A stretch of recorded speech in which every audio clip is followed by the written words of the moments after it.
گناہ معمولی مگنے مسلمانا سپکے مگنا هری گناہ تا بدی نظر گوره چی دا لوی خبره ده بیا بینا کی هری گناہ تا بدی نظر گوره چی دا کم خبره ده لوی خبره ده بیا بینا کی اسی گوره لکه دی کرده یو واقع پی بیان کم چی دا خبره وڑه ده دی نقصان تا گوره ابو هریره رضی اللہ عنہ روایت تی اگر دا خبر ذکر کردی دا وی منگا صحیح بخاری سے مسلم کی روایت تی وی منگا دا خیبر غزالة تلیو فلم نغنم ذهبا ولا فضة پا مال غنیمت کی سرزر و سپینزر نو بعض پیسے وی او کپڑی پکی وی او سامانون دا کور دا او دا جون دا تیرا ولو دا قسم خبری او دا قسم سامانون دا پا غنیمت کیو یو کس را گئی دا پیغمبر صلی اللہ علیہ وسلم خوالم دا کا موقع باندی چی دا غنمو رفاع ابن زید اگر سر یو غلامو یو علکو سرو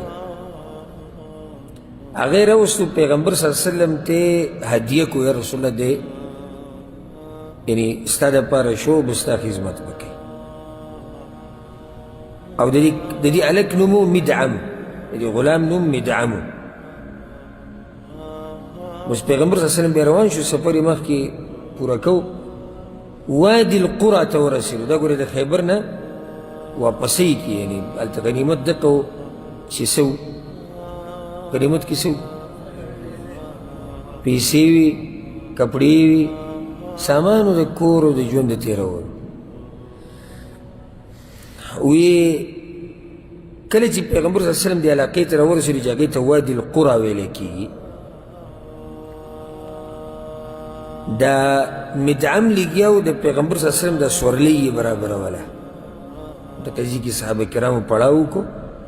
نو دا مدعم د پیغمبر صلی اللہ علیہ وسلم سورلۍ یې تیروله په دې کې یو غشی راغی خو پته نه لګي چې د کوم ځای نه راغی و په دې مدعم کې ورننوتو دا غشی و هغه مړ شو پازي کې همدغه کس چې دې رفاعه پیغمبر صلی اللہ علیہ وسلم ته هدیه کړی و هغه د وادي القرى کې څه شو هلته مړ شو نو خلکو ده ووی هنیئا له الجنه وی مبارک تی شي د لپاره جنت لکه چې مونږ غزاله تلي وو د غزا نه را روان یو په لاره کې سړی څه شو مړ شو نو جنت یې د لپاره مبارک شي تاسو څه وایئ دې به غټ عمل نه و خیبر غزا کې شرکت تاسو غلي ناسي دا وړه خبره وه غټ عمل صحابه کرام وایي چې زموږ غټ عمل کوي او د هغې په دوران کې واپس لره رسېدلي هم نه دي مدینې ته زما دا قصه ګوره په غور سره واورئ که ته دې ته ناست یې چې زه په ورځ کې یو دوه درې لمونځونه کوم نو غوږ ورته کښېږده که ستا دا خیال چې ما ږیره غټه کړې ده که نه دا قصه واوره که ستا دا خیال چې د قرآن یو څو سورتونه ته یاد دي نو دا قصه واوره که ستا دا خیال چې زه یو څو روپۍ لګومه د الله په لار کې نو دا قصه واوره او که ستا دا خیال چې زه مسواک استعمالوم او پنسې د ګیټونه بره ساتم نو دا قصه واوره دلته دا سړی په کوم ځای کې شریک شوی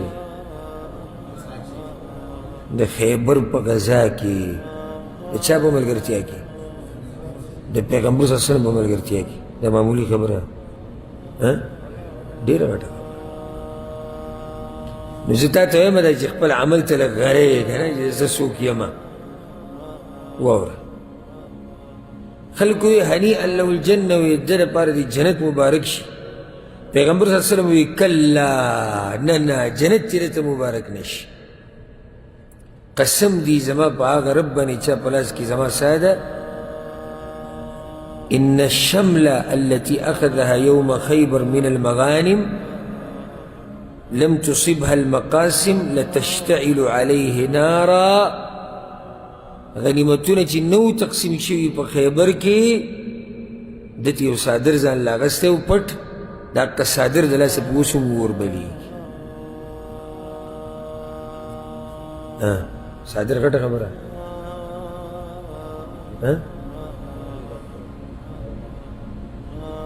صادر غټ شی دی ذهن کې نه ظاهره کې صادر څه شی دی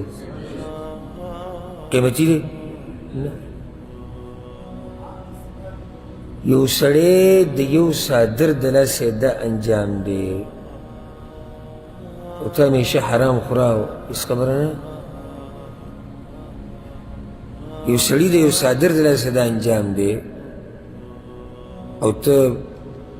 چې څه دي زړه غواړي فحاشي هغه کوه او ګوره او هېڅ خبره نه دا سړی د کوم ځای را روان دی بیا درته د خیبر د غزا نه په کروړو دینر او درهم یې راغېستي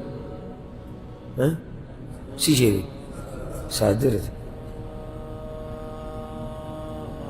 دا قصه د زړه د کومې ته کوزه که صادر دی او سړی د پیغمبر صلی الله علیه وسلم په دور کې دی او د خیبر په غزا کې شریک شوی دی اوس را روان دی یا د خیبر د غزا نه په واپسۍ کې دا قصه را پیښه شو پیغمبر صلی الله علیه وسلم وی هغه صادر د لاسه به اور بلیږي وی تاسو وایي د جنت مبارک شي خلکو چې دا خبره واورېده ډېر تعجب کې پرېوت ګوره دا دلته دا فایده م راووته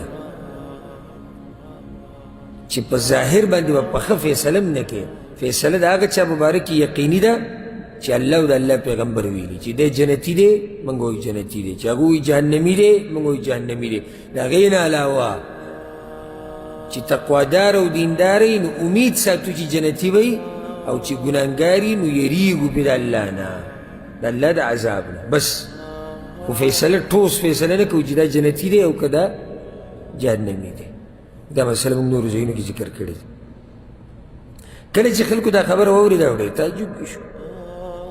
جاء رجل بشراك أو شراكين إلى النبي صلى الله عليه وسلم الله أكبر چې دا خبره واورېده یو سړی راغی هغه د دې غنیمت نه ځان له پټه یو تسمه یا دوه تسمې راغستې وې تسمه یوه تسمه یا دوه تسمې راغستې وې هغه پیغمبر صلی الله علیه وسلم چې ما نو غلطي شوې